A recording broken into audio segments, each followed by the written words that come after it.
Ele tinha um jeito infalível de conseguir uma boa mesa nos restaurantes do Rio, mesmo num sábado à noite. Era só dizer umas palavras mágicas ao maître: sou o pai do Chico. O que o maître não sabia é que aquele homem estava apenas tentando comprovar uma das suas teorias mais famosas, a da cordialidade do homem brasileiro. Você sabe de quem eu estou falando? Pois você já vai saber.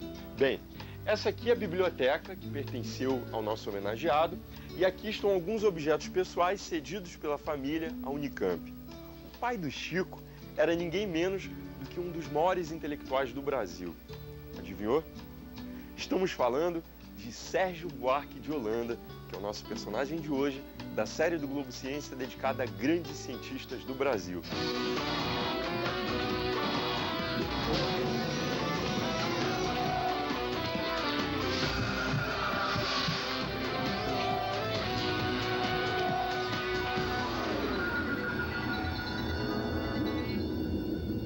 A missão do historiador consiste não só em estudar o passado como tal, mas ainda em preparar-nos para melhor conhecermos nosso tempo, as nossas necessidades, nossas possibilidades. Jornalista, bacharel em Direito e mestre em Ciências Sociais, Sérgio Buarque de Holanda não se considerava um sociólogo, e sim um historiador.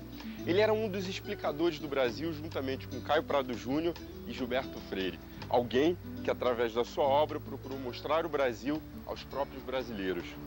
Sérgio Buarque deixou muitos livros. Entre os mais importantes estão Monções, Visão do Paraíso, Caminhos e Fronteiras e Raízes do Brasil, considerado por muitos uma das obras mais importantes já escritas no país.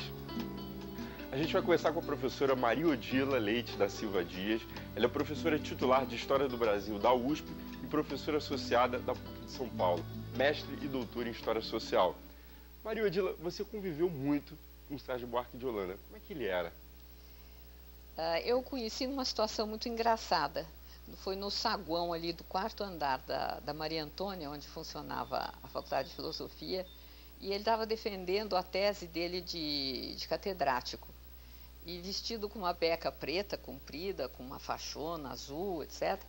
E ao ver os estudantes assim, ele ia tomar um cafezinho, estava passando pelo saguão, ele fazia o sinal da cruz como se fosse um padre, abençoava, assim, muito sério, todo mundo, mas seríssimo. Então, o meu primeiro encontro com o professor Sérgio já foi engraçado nesse sentido, né? Mas era um homem muito afável, muito fácil de lidar, sempre muito irreverente, sempre contando histórias muito engraçadas, e ao mesmo tempo era um homem que deixava você seguir o caminho que você quisesse. Ele dizia que não se considerava um sociólogo, e sim um historiador. A senhora concorda com ele? Ah, sim, foi um caminho. Ele começou crítico literário. Aliás, a vida toda ele teria algo do crítico literário. Mas da experiência do convívio com os poetas e os literatos do modernismo e de certa oposição que ele fazia a certos aspectos defendidos por ele sobre o Brasil, foi ali que ele se tornou historiador. Foi nessa atitude de negação, de confronto, de querer mostrar um processo diferente do que era pensado, mesmo pelos colegas modernistas dele. Havia então uma procura de refundar a nacionalidade brasileira. Eu queria agora que a senhora fizesse um paralelo entre Gilberto Freire e Sérgio Buarque de Holanda. Ambos se dedicaram a analisar o Brasil e a formação do povo brasileiro. Eu queria que a senhora fizesse uma comparação entre a teoria dos dois. O professor Sérgio tinha um modo muito irreverente, se referia ao Gilberto Freire e a ideia dele da Casa Grande Senzala como uma célula máter da sociedade brasileira, essa relação Casa Grande Senzala. E ele era muito irreverente, ele dizia assim, o senhor de Apicucos, porque ele queria lembrar que o Gilberto Freire, embora morasse em Apicucos, ele não era assim diretamente descendente do senhor de engenho. Isso porque o que ele queria dizer? Ele queria dizer que, embora fosse muito importante a obra do Gilberto Freire e muito bonitos os livros dele, muito bem escritos, que ele tinha um certo veso generalizador para o resto do Brasil. O que ele via no Nordeste, ele generalizava para todas as colônias do Brasil e o olhar do professor Sérgio sempre foi diferente, não um olhar generalizador. Ele não procurava costumes gerais, ele procurava quebrar as generalizações, as representações do brasileiro como um todo, para chegar a mostrar as diferenças, muitas, os costumes extremamente diferentes de região para região. Então, nisso é que se chocavam.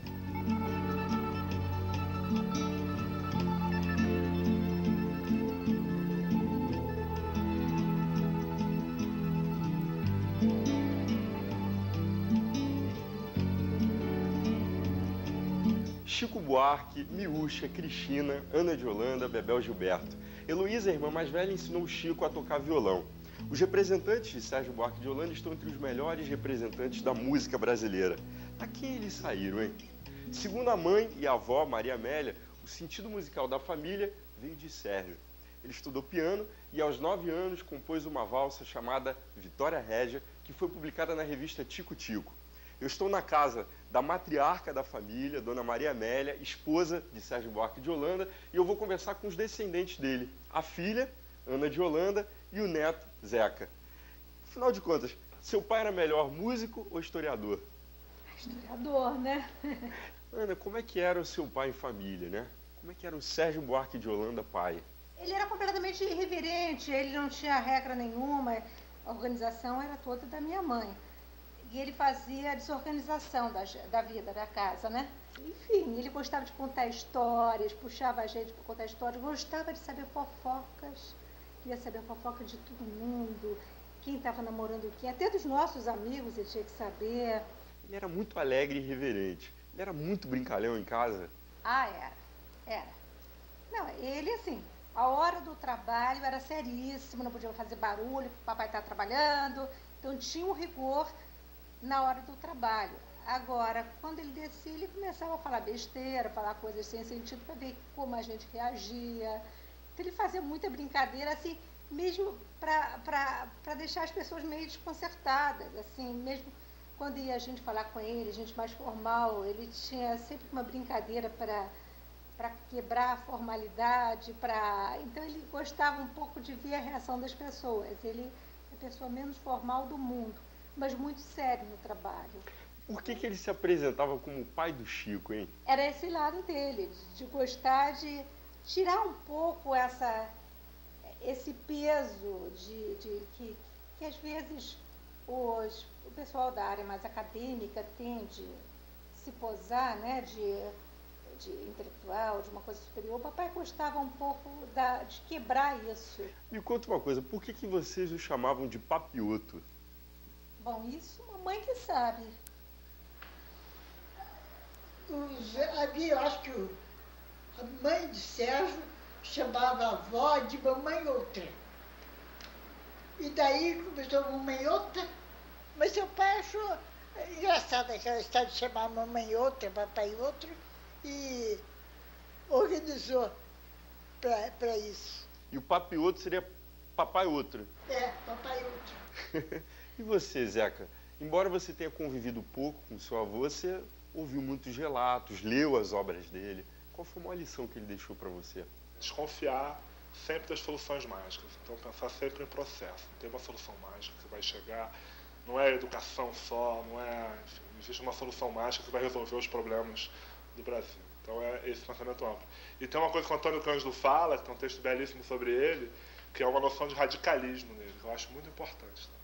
O Antônio Cândido fala muito sobre essa palavra, o que é o radicalismo, o que é o radicalismo no Sérgio, no pensamento político dele.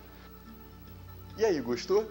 Depois do intervalo você vai conhecer melhor o trabalho de Sérgio Buarque de Holanda, vai ver o que ele pensava sobre os colonizadores portugueses e como ele explicava o povo brasileiro. E vai entender também a origem da nossa famosa cordialidade. É só um minutinho e eu volto já já. É rapidinho. Para estudar o passado de um povo, de uma instituição, de uma classe, não basta aceitar ao pé da letra tudo quanto nos deixou a simples tradição escrita. É preciso fazer falar a multidão imensa dos figurantes mudos que enchem o panorama da história e são muitas vezes mais interessantes e mais importantes do que os outros. os que apenas escrevem a história. Libertário, Sérgio Buarque de Holanda, nosso personagem de hoje, na série do Globo Ciência dedicada a grandes cientistas do Brasil, sofreu críticas tanto da direita quanto da esquerda ao definir a cordialidade como um traço marcante do caráter brasileiro. Um povo cordial, mas não fundamentalmente bom. Não será uma contradição? A gente vai entender essa história agora. Vem cá.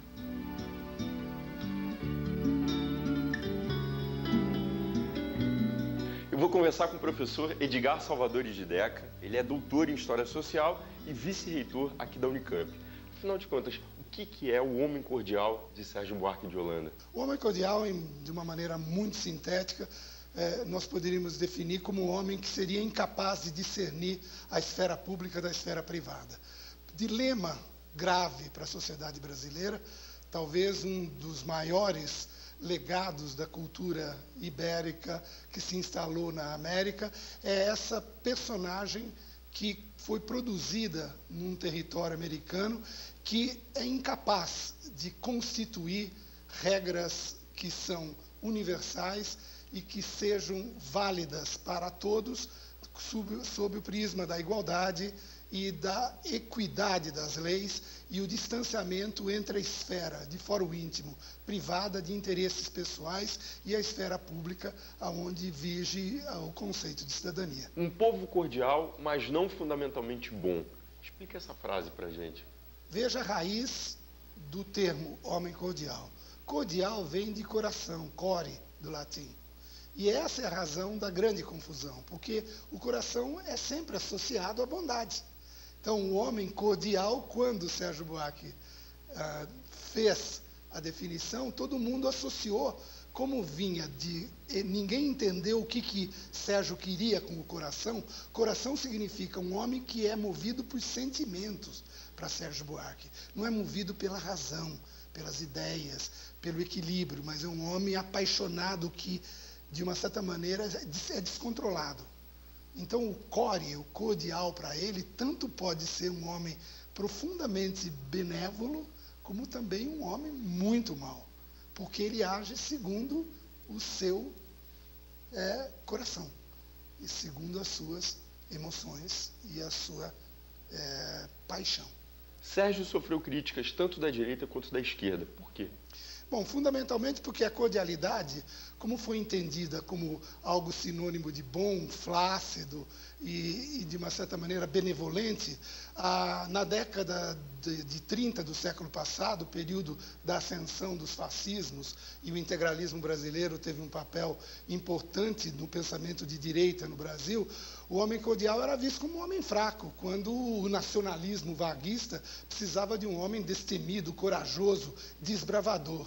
E pela esquerda, a cordialidade dilui o conflito das diferenças e das desigualdades sociais. E esse homem cordial existe ainda ou desapareceu? Acho que existe, né? Quando você vê que desafetos do passado no mundo da política se abraçam como novos aliados, e quando você tem a benevolência com que as responsabilidades públicas e principalmente aquilo que deveria ser a condução da esfera pública no Brasil é tratada de forma muito pouco séria, dá a ideia de como e quanto é vivo ainda o predomínio senhorial, oligárquico, patriarcal na política brasileira. Muito embora essa oligarquia tenha já outra feição e outros moldes da antiga oligarquia rural e tudo mais. Sérgio Buarque de Holanda era um democrata convicto e sempre foi um militante político. Participou da criação de partidos políticos, inclusive foi candidato a deputado por São Paulo. Combateu as ditaduras de Getúlio Vargas e dos militares e, em 1969, requeriu a sua aposentadoria da USP em solidariedade aos colegas afastados pelo AI-5. Que tal a gente conhecer um pouco mais sobre o pensamento político dele? Vem comigo.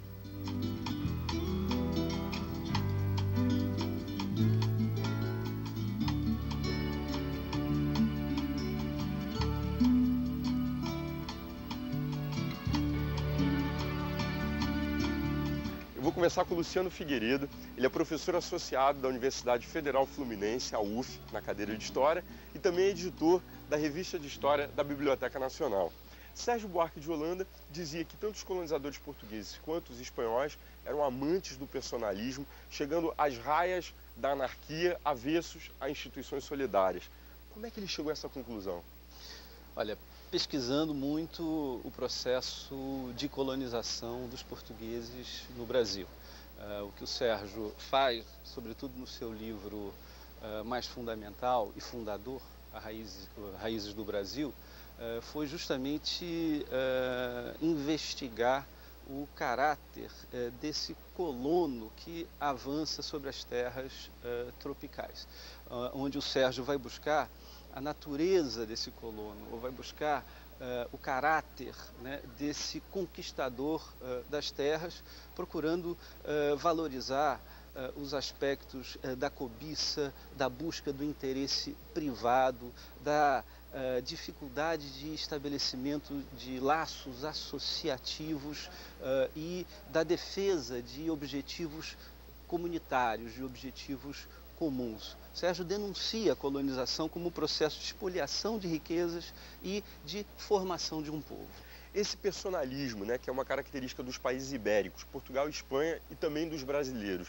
Onde é que a gente sente isso hoje na sociedade brasileira? Olha, o Brasil é um país, né, marcadamente, onde se percebe claramente que vale com um peso muito especial as relações pessoais, os conchavos, os acordos intramuros, quer dizer, uma espécie de prevalência do privado, de até hegemonia do privado em relação ao público. O que o Sérgio está denunciando, né, novamente eu uso essa expressão na sua obra, é exatamente o descolamento entre o público e o privado. Esse privatismo, esse excesso de individualismo, essa dificuldade de enxergar o coletivo, é esse descolamento entre o público e o privado. Quer dizer, a política e a vida cotidiana do brasileiro é marcado por essas relações pessoais.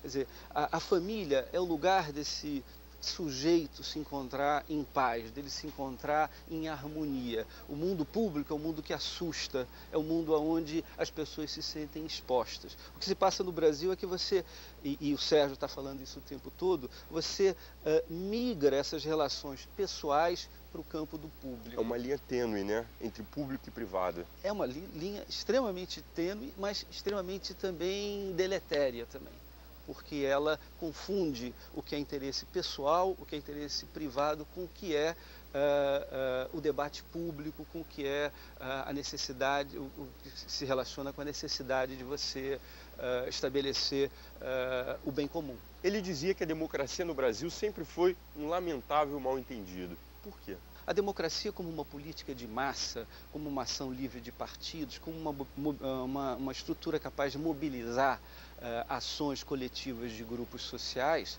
para o Sérgio, para a experiência estudada e até certo ponto vivida do Sérgio Buarque de Holanda, né, inexistia. Porque os partidos no Império, quando ele estuda, né, no seu trabalho clássico, né, do Império à República, os partidos no Império, né, ocupavam uma parte ínfima da população. Luciano, o que o Brasil deve a Sérgio Buarque de Holanda? Então, acho que o Sérgio Buarque de Holanda foi o homem capaz de construir, quase fora do tempo, essa grande síntese que nos ajuda a explicar o país hoje. Muito obrigado. Imagina, prazer foi meu. Sérgio Buarque de Holanda não acreditava em lições do passado para aproveitamento no presente. Ele dizia que não havia exemplos, modelos a serem copiados. Defendia uma ruptura com a herança patriarcal e era a favor de uma civilização brasileira guiada pelos valores democráticos. Valores esses que só seriam alcançados com a participação das massas na vida política.